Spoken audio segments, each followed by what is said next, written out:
Bueno, vamos a empezar nuestra presentación de hoy, Marcelo. Nosotros ya veníamos conversando, pero vamos a cumplir el rito de decir, acá estamos con Marcelo Óscar García Sellar. ¿Qué haces, Juan? ¿Cómo andás? Bien, bien. Acá atravesando estos tiempos siempre tan desafiantes, por decirlo elegantemente. Siempre estamos acá. Es esa la situación. Hoy veníamos a hablar de Bayo, de Zoe, Queda rara el título de la presentación, porque lo que venimos a hablar es de hacer buenos negocios con las tecnologías nuevas. Y vamos a hablar un poquito del revés, Claro. qué es lo que podemos aprender de eso. Pero empecemos. ¿Qué pasó con Bayo? ¿Qué pasó con Zoe? ¿Qué cosas tenemos que mirar? Tenés razón que es divertido el contraste, ¿no? Pero de los fracasos también se aprende. Se aprende más. Se aprende más, inclusive. Yo, a ver, si tuviéramos que poner primero un poco de contexto, ¿no? Para entender por qué traemos a la mesa estos dos casos.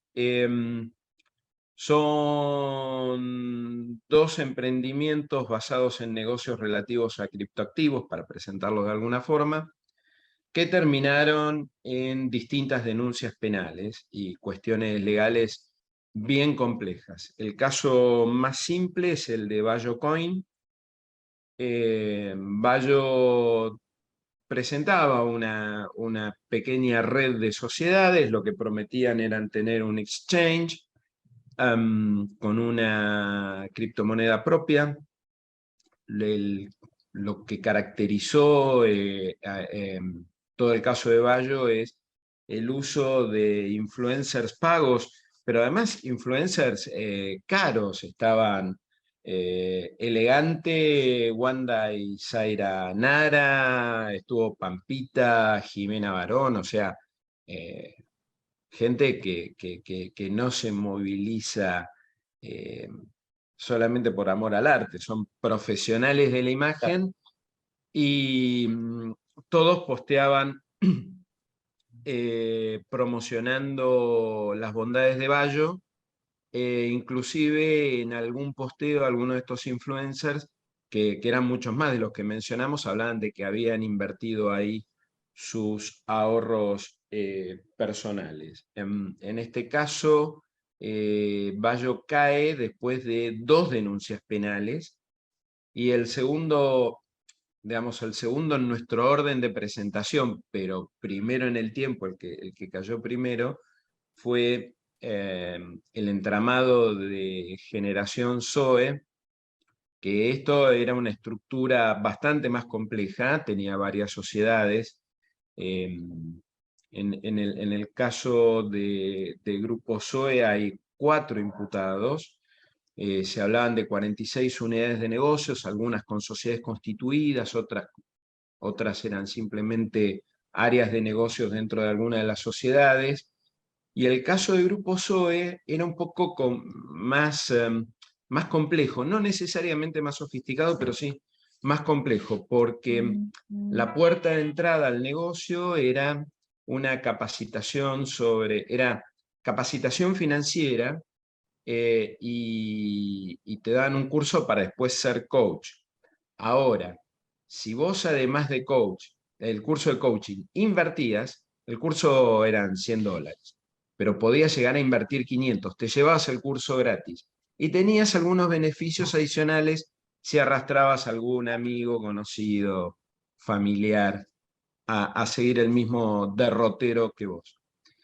En el caso de Grupo Bayo se estima que los cheques que no se abonaron ascienden a 120 millones de pesos, más o menos.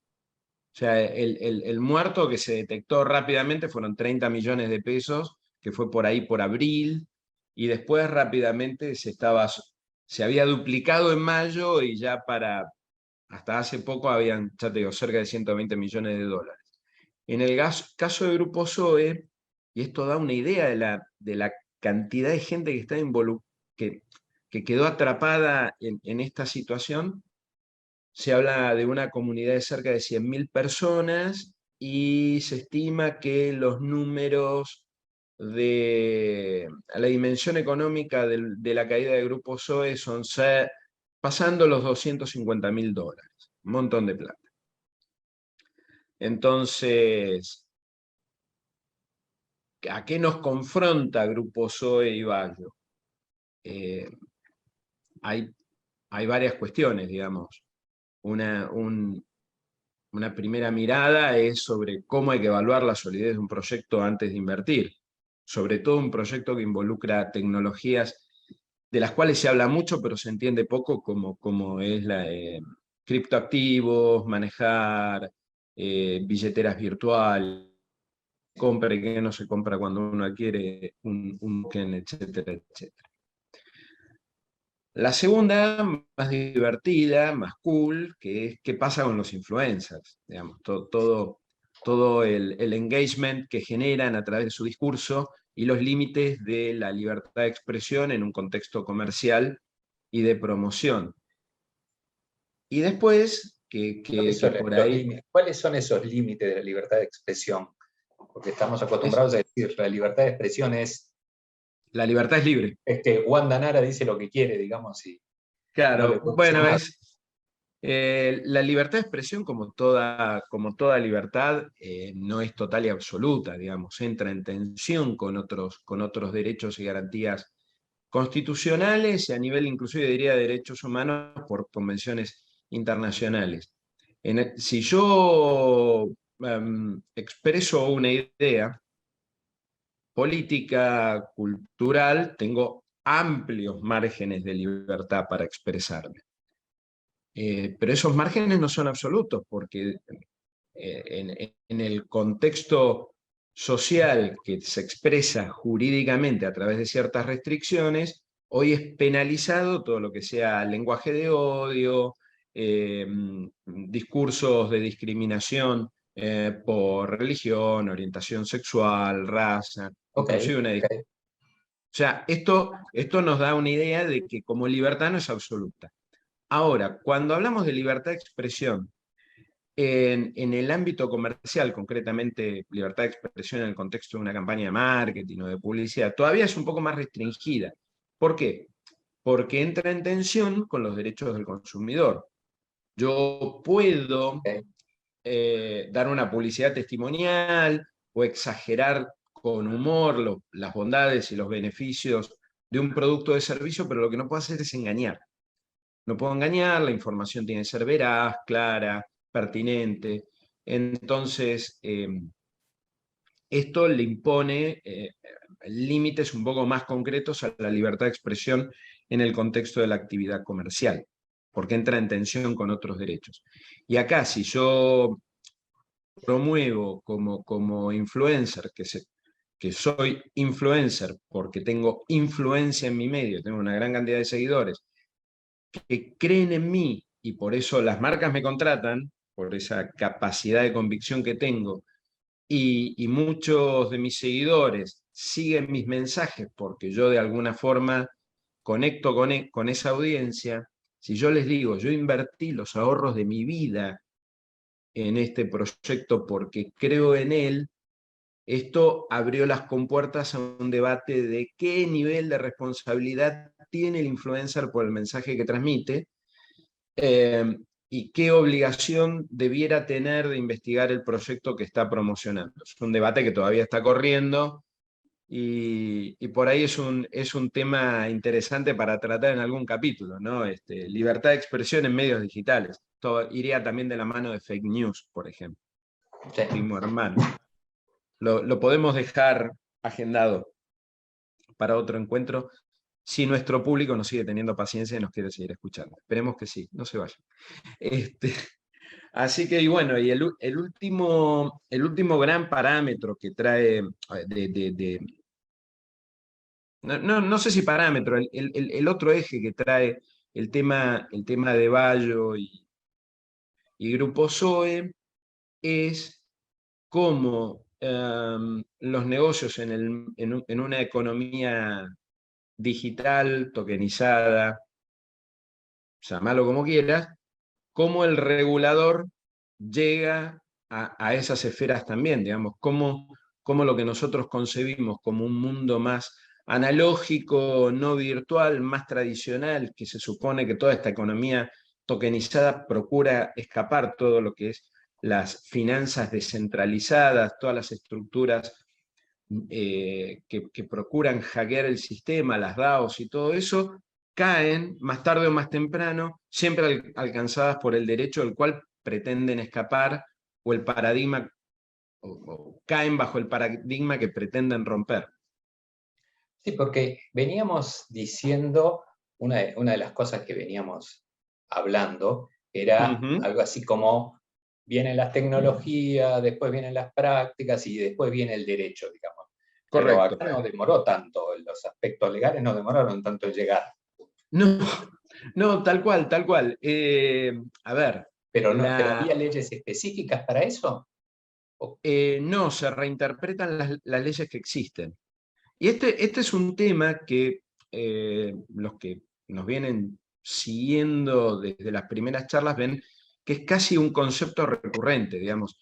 El sistema jurídico no deja de actuar por falta de una ley específica. En todo caso, actúa en base al derecho existente en el Código Civil y Comercial, donde nosotros, digamos, es como nuestra ley troncal, pero en todas las legislaciones de derecho escrito, ¿no? Que se manejen tanto por el sistema del precedente como el sistema anglosajón, que todavía es mucho más versátil en última instancia, tienen una regla que es, usted va a tratar usted, gente del tribunal, ustedes, miembros del tribunal, van a tratar de resolver por una serie de reglas que las van poniendo en orden. Pero en última instancia, alguna de esas fuentes del derecho siempre hay que recurrir.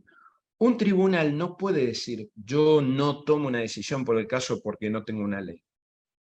En última instancia, reinterpretará el derecho que está y de qué forma aplica a las nuevas circunstancias. Esto es lo que se llama la teoría dinámica del derecho. Tiene más o menos, digamos, pretende actualizar digamos, considerando que hay nuevos contextos para leyes ya escritas, hay que siempre ver de qué forma esas normas acomodan, van, han quedado en desuso, se resignifican, etcétera, etcétera. En este caso, la celeridad pasa por dos lados. Primero, porque la mayoría de estas denuncias fueron por estafas, porque hay captación del ahorro público para una inversión que además desarrollada por entidades que no estaban autorizadas para captar el ahorro del público.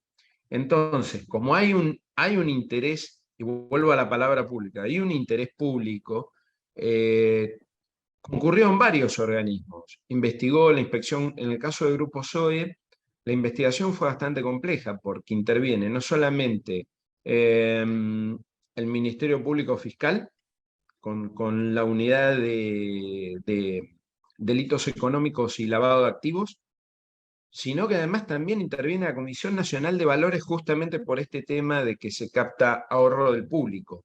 Y además intervino la Inspección General de Justicia para investigar el entramado y juntar información y pruebas sobre el entramado de las sociedades.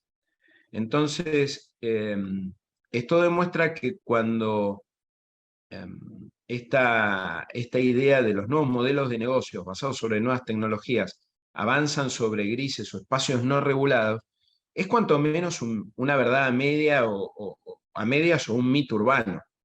Porque en definitiva, si alguien percibe que hay una situación donde colisiona con algún interés público, no importa al final quién decide en última instancia que esto fue así o no. Mientras se activan los mecanismos de investigación, ya es una interferencia en el desarrollo del negocio. Y esto fue lo que pasó en estos dos casos. Ahora, está buena la interpretación. Entiendo la complejidad de los dos casos, pero desde mi modesto lugar me dedico a cosas más simples como la tecnología y ese tipo de cosas, hay una pregunta que está atrás, digamos, que es, ¿estamos en estos casos tratando con estafadores o estamos tratando con imprudentes, digamos. O sea, todo este lío, a ver, vamos a decirlo de esta manera, ¿todo este lío lo armaron unos estafadores o todo este lío lo armaron unos imprudentes? Eh, yo creo que una buena forma de empezar a responder es qué buena pregunta. Siempre hay que decir qué buena pregunta. Muchas gracias, muchas gracias. Tenés unos Este, segundos ahora para claro, pensar. para ordenar ideas, tal cual. Mira, yo te diría que por el principio de inocencia, y siendo que las investigaciones y los procedimientos están en curso, yo sería prudente en Ok, la entendí. calificación de estos dos casos. Ahora, yendo a una situación, digamos, llevando la pregunta a un esquema más teórico, si querés, y El esquema desanclar. teórico, no, el esquema teórico es tan teórico como el próximo negocio que me pueda aparecer, digamos, no es muy teórico. Bueno, Es eso. a eso voy, digamos. Vamos a ponerlo en el plano de las hipótesis de trabajo, si querés. Sí.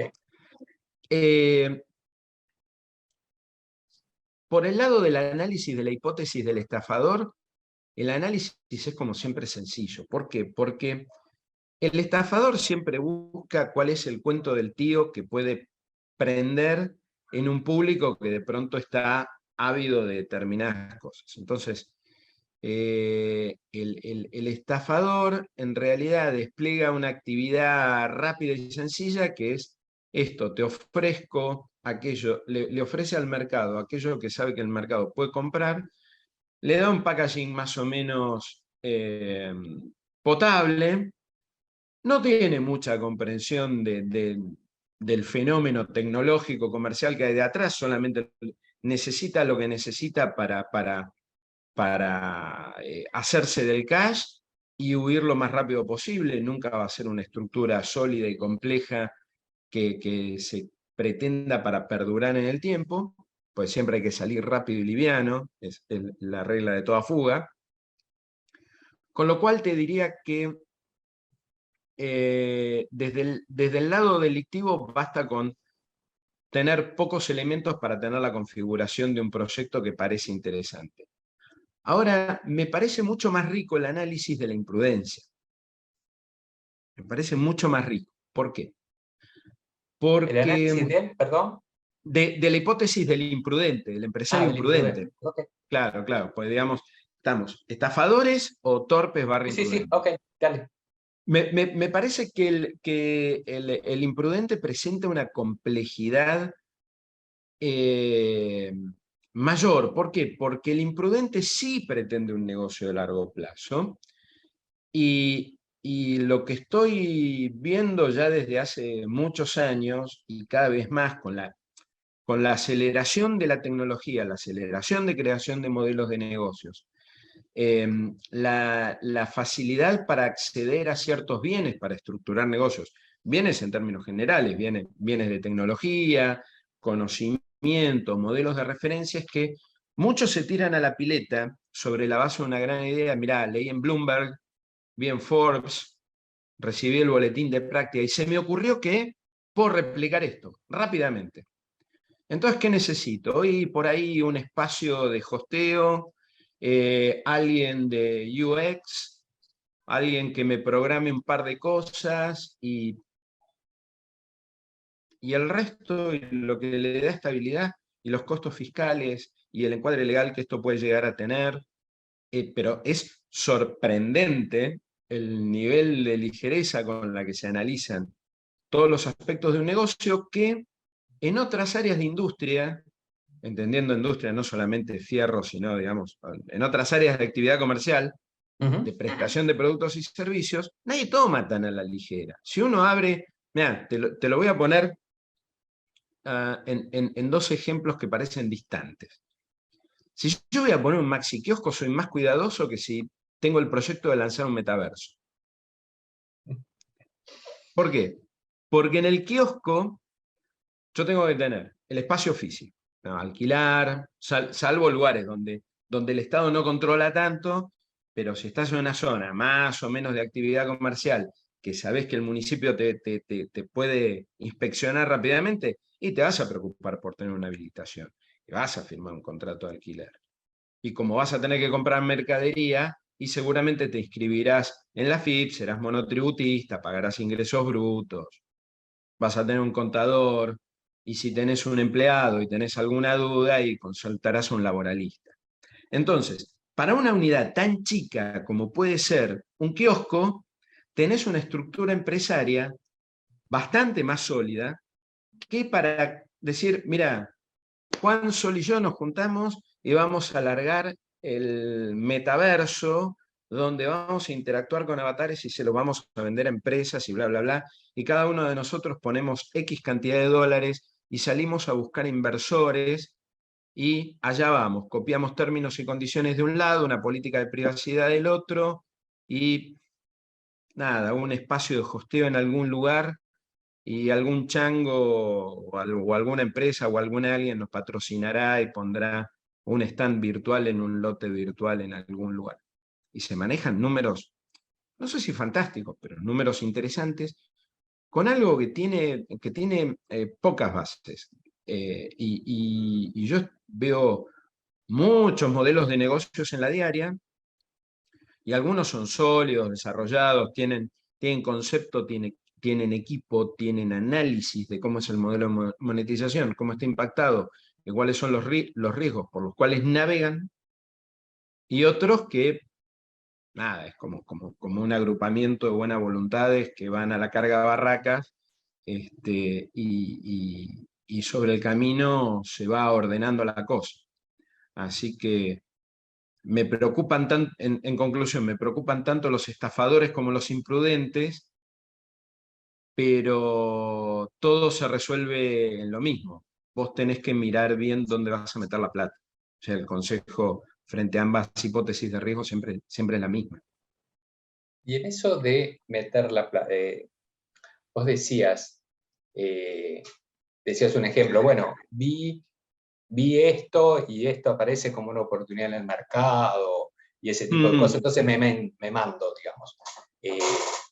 Una de las cosas que puede que está ocurriendo ahora, que lo vemos, digamos, son con los criptoactivos y blockchain, Claro. todo ese tipo de cosas. Y lo que vos contás es como, bueno, hay algo, el mercado está hábil, o sea, si yo hago una propuesta alrededor de esto, voy a conseguir dinero, voy a conseguir gente que invierta, ese tipo de cosas. ¿Eso es una burbuja? ¿Eso es algo natural? ¿Es natural que sea una burbuja? ¿Qué está pasando Bueno, en el mundo, específicamente en el mundo cripto, digamos? No sé si yo creo que, mira, opinión personal un poco, digamos, también tomando la temperatura del mercado, colegas y gente que está en el negocio. Toda mi sensación, digamos, así desde las tripas, lo que siento es que estamos a algo que se le parece bastante a una burbuja. Que ya fue impactada por una serie de externalidades. O sea, aparece, si más o menos hacemos como una línea de tiempo para atrás, todo lo que es el auge de criptoactivos nos lleva más de 3 años, con mucha aceleración durante el periodo de pandemia, pero también con un fuerte impacto por la situación de la guerra. Increíblemente la guerra en Ucrania le ha pegado duro al tema de criptoactivos, las tensiones comerciales, la pandemia en China, más las tensiones comerciales con Estados Unidos, ha generado también, ha impactado mucho en la infraestructura que corre por debajo del negocio. Pues siempre es muy fácil mirar el lado cool.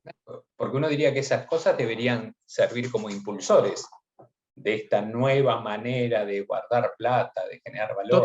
Total, digamos, ¿cuál es el lado brillante de la burbuja? Bueno, primero que en un mundo donde se ha tornado incierto y no es tan fácil encontrar rindes altos en inversiones tradicionales, de pronto inversiones de riesgo en nuevos emprendimientos comerciales, de servicios, puede ser una salida atractiva. De hecho, el mercado de inversiones en startups, si bien no está en su mejor momento, pero sigue siendo una opción válida, digamos, sacando inversiones en los papeles del Tesoro de Estados Unidos, que ahora ajustaron las tasas, en términos generales, ni siquiera los bonos soberanos hoy son un refugio de valor cierto.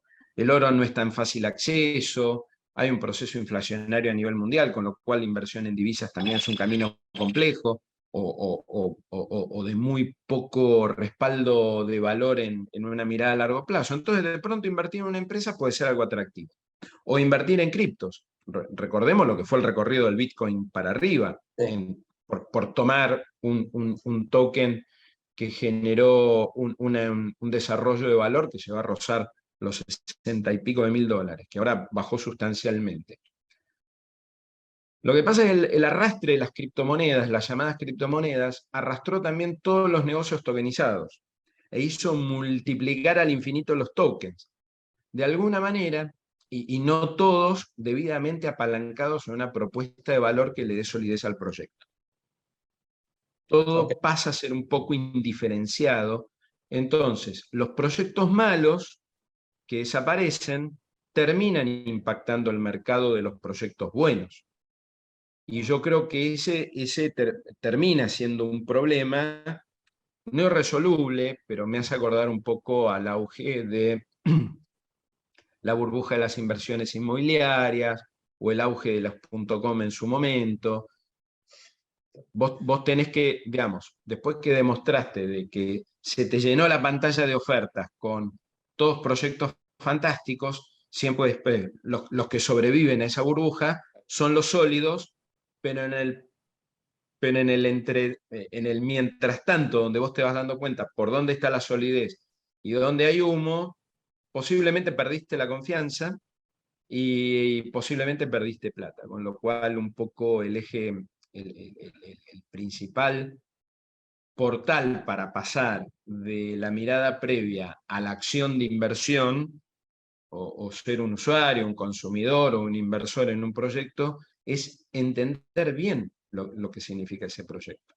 Y esto se conecta con el tema que hablábamos recién de Bayo, de los influencers. Si vos te dejás llevar por un pitch de venta de unos pocos segundos de un influencer, es un problema. Las inversiones en estos proyectos son complejas para inversores sofisticados. Cuanto más para alguien que tiene por ahí 2.000, 3.000 dólares, 100, un algo, que dice, y quiero tener una reserva de valor y vivir de los dividendos de esto el día de mañana. Por eso, inclusive, en el mundo del derecho se habla de el consumidor, siempre se lo considera la parte más vulnerable por la asimetría de información que hay entre el proveedor de un producto o del servicio respecto de su adquirente, aun cuando sean empresas. Es increíble, a veces las empresas también son vulnerables frente a la asimetría de información en ciertas áreas. Pero en el mundo digital se tiende a hablar de consumidores hipervulnerables, porque además del gap de información, hay un gap de tecnología que hace que sea más difícil entender cabalmente qué es lo que sobre qué es lo que uno está contratando. Entonces, ¿cuáles son los cuidados, digamos? En la parte de, en nuestra parte de sí, en la parte de sí hagamos negocios, pero hagámoslos con Claro. cuidado, que no nos pase esto. ¿Cuáles serían los recaudos, los cuidados que tenemos que tener Mira, para entrar en esto? yo creo que los recaudos son, vamos por el carril de sí hagamos negocios. Yo creo que un pequeño due diligence, no hace falta contratar a un abogado, pero digamos, hay que tener una cierta prudencia. Yo lo primero que miraría, y un poco volviendo a la anécdota de Bayo y Generación Zoe, es mirar cómo es la estructura en la cual yo voy a invertir. No es lo mismo que yo invierta en el proyecto que me traen Juan y Marcelo que invertir en Práctica. Pues ¿qué es Práctica? Bueno, mira, acá están los estatutos, acá tenemos balances, acá está la inscripción. Eso tampoco te garantiza el éxito económico, pero el hecho de ver que hay una estructura empresaria montada por lo menos lo que demuestra es un despliegue de inversión en capital. Además, bueno, hay infraestructura física, hay un equipo de empleados, cómo es el equipo que lidera el proyecto, cómo está vinculado el equipo que lidera el proyecto a la empresa. Juan, ¿qué es en práctica? Es un señor que anda orbitando por ahí y cada tanto se comunica o tiene, no sé, cargo de director, consultor, lo hemos contratado para este proyecto, el contrato es en exclusiva o no, ¿cómo es ese, cómo está armado el equipo? ¿Cómo es la estructura societaria que va a llevar el negocio adelante? Y después, bueno, ni hablar un análisis del mercado donde va a operar, bueno, eso es lo que hace cualquier inversor en cualquier inversión. Pero particularmente, y también vuelvo a conectar con el comienzo de la charla, entender mejor un poco el entorno regulatorio dentro del cual el negocio se viene desarrollando. Y para esto te llevaría, digamos, la mirada a dos zonas, dos negocios distintos, ambos que conectan con el concepto de criptoactivos, que son la fintech y las apuestas online. ¿En fintech y las? Apuestas online. Ah, ok, bien. Primero, de los dos, si no me falla la memoria, lo primero que se reguló fueron las apuestas online, que fue tarde. ¿Por qué? Que tuvo una regulación específica, ¿viste? En esta búsqueda de las regulaciones específicas. Bueno, en el caso de las apuestas online, sí la hay. Cada provincia, como no es una materia federal, las provincias conservan las potestades que no han delegado al Estado federal, lo que es loterías, azar, depende de las provincias, cada una va paso a paso armando su propia regulación. ¿Por qué apareció una regulación en un tema tan complejo tan rápido? Porque el Estado cobra. El Estado recauda. ¿Para qué usa después? Supuestamente para beneficencia, para acción social, transforman la plata del pecado del juego en algo virtuoso, bla, bla, bla, prevenciones contra la ludopatía, etcétera, etcétera, etcétera.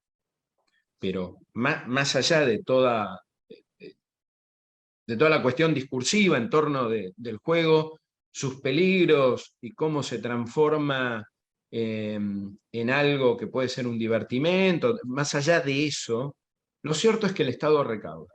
Y para que el Estado recaude y tenga acceso a esa caja, necesitaba una regulación. ¿Para qué? Para decirle, el que está dentro me paga y puede continuar con su negocio, y al que está afuera le rompo la cabeza. Con la fintech, el movimiento fue, aparecieron regulaciones, pero el movimiento fue más lento. ¿Por qué? Porque en algún momento de la vida, el negocio institucional de los bancos empieza a mirar que hay un espacio que funciona en una zona que es más difícil de cercar normativamente y dicen, pero al final del día ellos compiten conmigo. Tan cierto es así que yo y mis competidores estamos armando nuestras propias unidades de negocio fintech. Entonces, ¿nos conviene seguir desorganizadamente así o hay que intervenir? Y desde el lado del Estado, bueno, desde el lado de los sindicatos, dicen, el que trabaja en la unidad fintech, ¿es afiliado mío o no? Y en última instancia, el regulador, en nuestro caso Banco Central, dice, momento, acá se mueven transacciones de pago, esto interactúa con el sistema financiero, ¿no tengo que decir algo yo acá? Porque me parece que esto ya trascendió generándose una industria derivada que tiene muchos puntos de contacto con el sistema financiero, entonces empiezan a aparecer algunas regulaciones que terminan impactando en el funcionamiento del sistema, lo van regulando, lo van ordenando con mayor, menor eficacia. Bueno, eso es materia de otra conversación. Pero el hecho es que al final, y a donde van estos dos ejemplos para inferir una regla, es hay que mirar las externalidades regulatorias. a mí hace poco me consultaron de una empresa de turismo y le digo, me dice, ¿está bien nuestra página web? Nunca me enteré qué fue lo que los gatilló para que me consulten, pues vienen trabajando desde hace un montón. Con lo cual, podían seguir un montón de tiempo más trabajando sin consultar a nadie. Y un día, por alguna razón, deben haber tenido claramente un despelote, dicen, ¿estamos anunciando bien? La respuesta fue no. Y les mencioné no menos de 5 normas que estaban no incumplidas del todo, pero sí mal cumplidas, para decirlo amablemente. Entonces, temas sobre explicaciones de precios, condiciones de oferta, temas de datos personales. Pero no era que estábamos en Internet y en Internet se puede hacer puede hacer lo que uno quiere. ¿Internet acaso no es como el espacio profundo donde yo viajo con mi nave espacial y hago lo que quiero? Y la verdad que no. La verdad que no. Y cada vez hay más resoluciones, fallos y conflictividad en torno a lo que pasa en el espacio virtual, que te Porque conecta con las reglas del mundo analógico. hay dos, entonces vos decís que hay dos movimientos. Por un lado, que en determinadas circunstancias la justicia va a actuar igual, la justicia va a actuar Sí, sí. independiente de que haya normas específicas, Ujú. y después de que cuando hay condiciones de fuerte motivación que generan, que impulsan la creación de normas específicas. Eso en algún momento puede, digamos, a ver si yo lo entiendo bien, vos me decís, lo que esté pasando en el mundo cripto y en todos esos mundos va a terminar pegando, su conexión con el mundo real hace que terminen siendo alcanzados por las normas generales, de manera... Claro. Y Mira, si tiene importancia, le va a llegar la normativa específica. claro, pues mira, inclusive tu resumen lo suscribo plenamente y fíjate cómo aterriza esto que vos estabas comentando.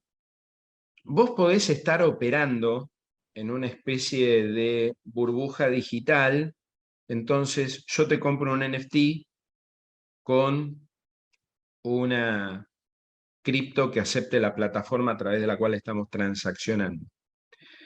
Y vos te das vuelta con la criptomoneda que recibiste por esta transacción en torno de un NFT, que me resisto a llamarlo compraventa, pero será motivo de otra discusión eventualmente. Por esa transacción vos tomás los criptoactivos que yo te entregué y te das vuelta y vas a un recital virtual en Decentraland. Y la banda que hizo el recital virtual en Decentraland, la banda X, la baterista o el bajista o el manager del grupo o quien fuera que participe de esa empresa que da servicios artísticos en Decentraland, dicen, y ahora esto yo lo bajo a moneda fiat y voy y me compro un BMW si me fue muy bien, o me compro, para no dar marcas que parezcan que están en un nivel inferior que quedaría muy feo, me compro un vehículo de costo más accesible porque hice buena plata, pero no tan buena como para comprarme un BMW. Me compro un buen fitito, Me porque compro me un, gusta. me compro un lindo autito tal cual, porque me gustó, porque es de colección, o me compro un par de zapatillas, o me compro 100 gramos de jamón cocido.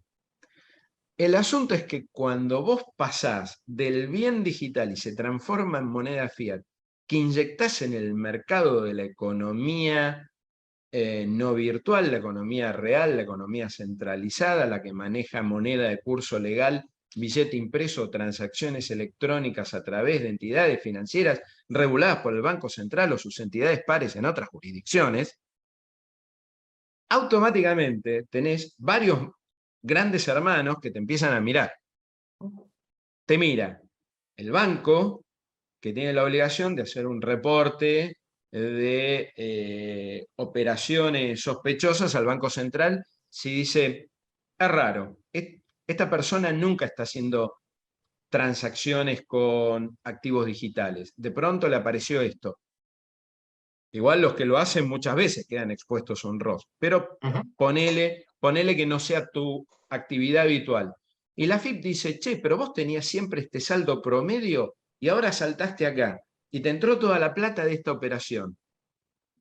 ¿Qué pasó? ¿Qué pasó? Lo voy a llamar a José Ingresos Brutos, a María Ganancias, a Josefina IVA, ¿eh? A Carlos Impuesto a los Sellos para ver qué tienen que decir sobre esto. Y en el caso, y vos fíjate que esto no es solamente una manía argentina, sobre la cual podemos hablar de la inflación normativa de nuestro país, eso sería otra charla. Pero la CNB, cuando investigó Generación Zoe, lo primero que hizo fue conectarse con la Organización Internacional de Comisiones de Valores, con particular énfasis en la comunicación con la entidad par de Colombia, de España, si mal no recuerdo, con Estados Unidos, porque justamente los estaba alertando de que parte de la comunidad operaba en esos países y ellos se dieron vuelta y también empezaron a hacer sus averiguaciones. O sea, no es un movimiento puramente argentino. Por eso digo que tal como si cualquiera de nosotros que va a invertir en uno de estos proyectos, si uno fuera a invertir en una empresa industrial, una usina láctea, averiguaría un montón de cosas que parece no tener tantas ganas de averiguar o no estar tan alerta como cuando se invierte en este tipo de proyectos. Y la verdad que en este mundo de los proyectos basados en nuevas tecnologías, hay proyectos que son buenísimos. Yo veo proyectos buenísimos todos los días. Y también veo un montón que digo, ¿y cuál es la historia detrás de esto? Sacando que te tengo que dar plata por una promesa. O sea, como que falta estructuración. Y ese es un problema. A menos que yo te diga, mirá, tenemos desarrollado el proyecto, parte de la inversión va a estar destinada justamente a resolver estas cuestiones que no hemos resuelto hasta ahora. Por ejemplo, vos intervenís ahora y nosotros nos comprometemos, incluyéndote a vos, inversor, que vamos a ir a una escribanía y vamos a firmar el contrato societario para institucionalizarnos y avanzar. Estamos en una etapa muy temprana de desarrollo, no hemos dado ese salto, pero lo pensamos hacer, es parte del roadmap, parte de la plata va para eso y por supuesto vas a estar supervisando todo ese proceso. La clave es la información. Como en muchos otros negocios, la clave es la información. Estupendo. Me parece que con esto podemos ir cerrando. No sé si hay preguntas o alguien nos quiere pasar una pregunta. Anonymous. Hay un Anonymous. Sí, qué bueno. Ahí hay un Anonymous que señala un comentario cuando se ve que fue por la parte de la pregunta que vos decías, estafa o imprudencia, hizo una síntesis fantástica. Yo creo que es una mezcla de estafa e imprudencia. Estimado Anonymous, te lo tomamos. Es posible. Es posible, todo es viable, o sea, es muy difícil evaluar puntualmente, en este caso ya por lo dicho, ¿no? Pues la investigación está en pleno proceso, entonces también hay que ver, en el caso de Bayo no hemos tenido tanto acceso a las defensas de los imputados, pero en el caso de Generación Zoe, la gente que participaba activamente del liderazgo del proyecto era muy activa en las redes e insistía que no era una estafa piramidal, sino que era un negocio y que tenían toda la documentación para acreditar que esto es así. De hecho, recuerdo que uno de los debates era si el proyecto estaba o no apalancado, entre otras inversiones, en unas minas, que por lo menos hasta donde yo tengo entendido nunca quedaron claras ni dónde estaban ubicadas, en qué provincia y quién estaba a cargo de la gestión. Yo digo, si tienen oportunidad de leer notas sobre generación Zoe, yo recuerdo una muy buena en La Nación, publicada hace 3, 4 meses, si mal no recuerdo, cuando recién explotó el tema, era cómo se armaba el pipeline de inversiones. O sea, la plata entraba a través de un vehículo que era digamos, como la puerta de entrada, la capacitación en coaching, con la posibilidad de invertir en base a lo aprendido durante el proceso de aprendizaje y traer a otros inversores educandos. Y después rápidamente cómo se iba a alguna de esas 46 unidades de negocios. Recuerdo al pasar un Zoe Pizza, un Zoe Burger, un fideicomiso para inversiones inmobiliarias, eh, y alguna inversión en propiedades deportivas. Entonces, esto también tiene que ver con un punto de análisis, que es cómo hay que seguir la ruta del dinero. Si la ruta del dinero es perfectamente trazable y toda la cadena de negocios son legales y cada una cumple con las condiciones del mercado hacia donde se dirige, por ahí estamos en el germen de un grupo empresario súper sólido que llega a la categoría de unicornio. Ahora, si no se termina de entender la maraña, y eso es una señal de alerta, porque para tener inversiones en minería, fideicomisos inmobiliarios, no basta con tener sociedades sueltas que están debidamente inscriptas. El tema es cómo se articula todo el flujo de plata donde un negocio fondea al otro. No Sí. es tan fácil. Tenemos por ahí, veo dos. Una pregunta más. Sí. Alejandro dice, pienso en un ejercicio que los criptoactivos por su volatilidad e inestabilidad generan todos estos grises respecto a las regulaciones en sí de este tipo de operaciones. Bueno, primero, gracias Alejandro por el comentario. Y segundo, yo te diría que la volatilidad es parte de la explicación. Es cierto lo que decís.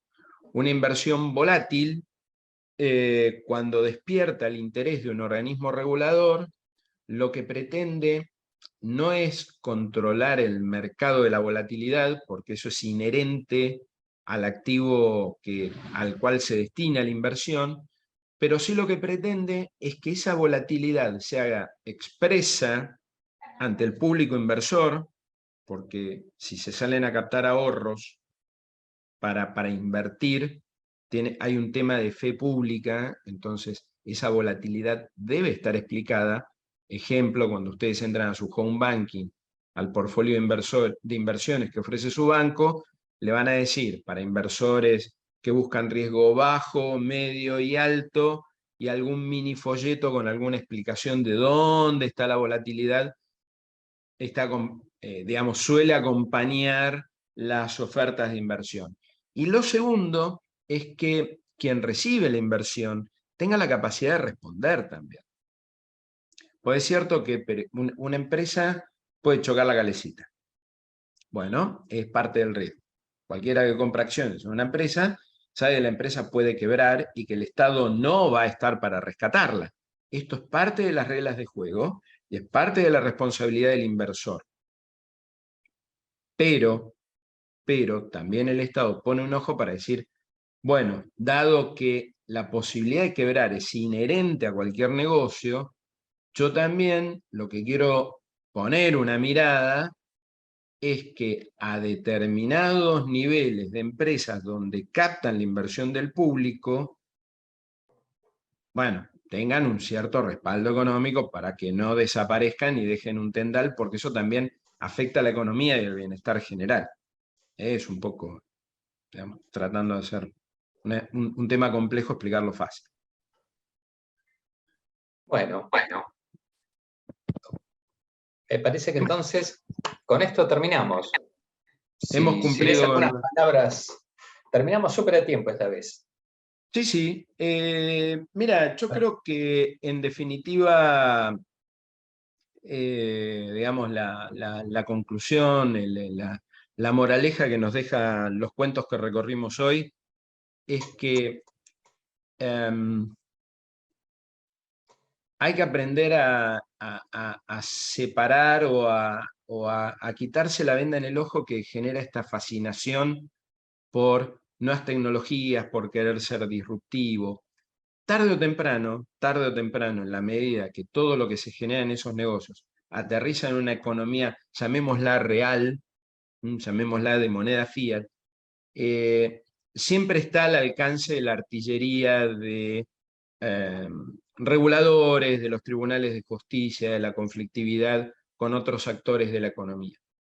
Entonces, dejar para el final la mirada de esa parte de un ecosistema donde vamos a meter un negocio de nuevas tecnologías no es sabio. Puede salir bien por un tiempo, pero tarde o temprano este factor va a jugar y va a salir a cobrar la revancha de no haber sido analizado a tiempo. Y yo creo que esta es la gran enseñanza, digamos, bueno, parece que estamos jugando en un vacío de la cancha, picamos, metemos la diagonal por acá, que ninguno de la defensa está mirando, pero el problema es que te está mirando el juez de línea, te está mirando el público, y también ahora te está mirando el VAR.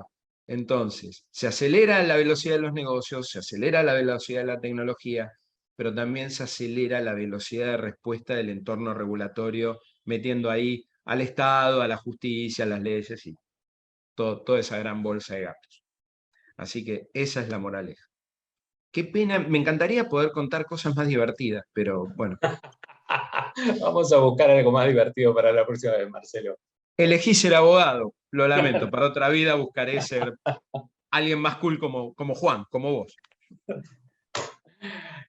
Marcelo, muchísimas gracias. Gente que nos acompaña, muchísimas gracias. Nos veremos a fin de septiembre. Ya encontraremos algo, si es posible, algo más alegre.